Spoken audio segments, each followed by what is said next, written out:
Ben, it's time for the news. What's been happening this week, mate? Okay, yeah, so the first thing we're going to be looking at is from the guys at Games Workshop. Now, obviously, they're releasing Soul Wars and all these new Nighthawk and Stormcast models and stuff like that for Age of Sigmar, but also they're looking back into the past and bringing back to the fore some of the old Warhammer Fantasy Battle miniatures that maybe you'll remember. So, in this one, they're going to be looking at the likes of the Tomb Kings, the Vampire Counts, Orcs and Goblins, and also the Ogre Kingdoms. Starting out with Cetra, who you'll see there, Cetra the Imperishable, who was one of the leaders for the Tomb Kings back in the day. Again, the model itself for Cetra stands up very, very well. I think it's just the horses, the skeletal horses, that don't quite work nowadays. I think they're a bit old, but other than that, I think Cetra's come out very, very nicely. And then you move on to seeing Queen Khalida as well, who I think is one of the best miniatures they ever did for the Tomb Kings range. Absolutely fantastic model. Love the mask and love the amount of detail they worked into there as well. We then move on to the likes of the Zacharias the Ever-Living, who some of the old Hammer fans will recognise as he sat on his zombie dragon there. Yeah, I remember him. That zombie dragon is showing its age.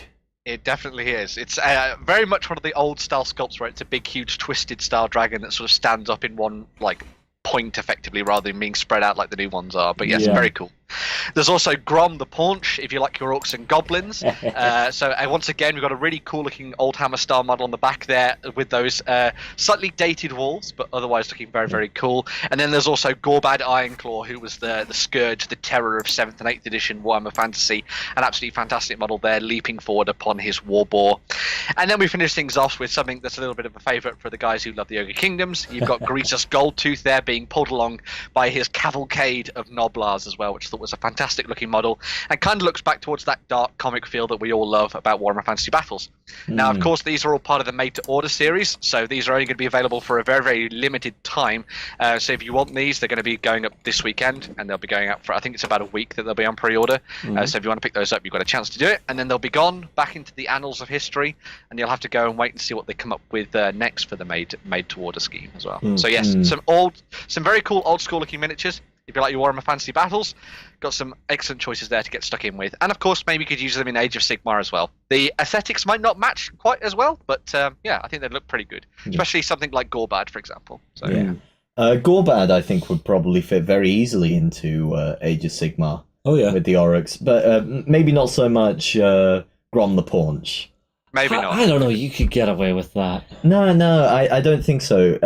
Age of Sigmar doesn't quite have that same comedic feel that the old Warhammer Fantasy Battles used to have. If you have the right opponent, you can introduce it. Yeah, but that's not intrinsic to the game, that's to the opponent. Yeah.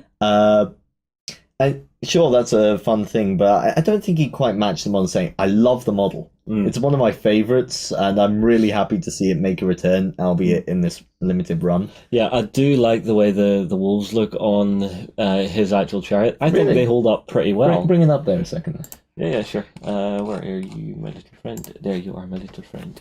Yeah. When you look towards some of the newer styles of the wolves, like the Fenrisian ones and stuff like that, suddenly you start to see a lot more dynamism in the sculpts. But back in the day, I did, as you guys say, I loved those wolves. I thought they were fantastic. They were the kind of ones that were always used for dire wolves as well in your Vampire Counts armies and things. But yeah, it's it shows its age, but it's still very cool indeed. So, I don't know. I mean, it looks like a 90s cartoon villain to me.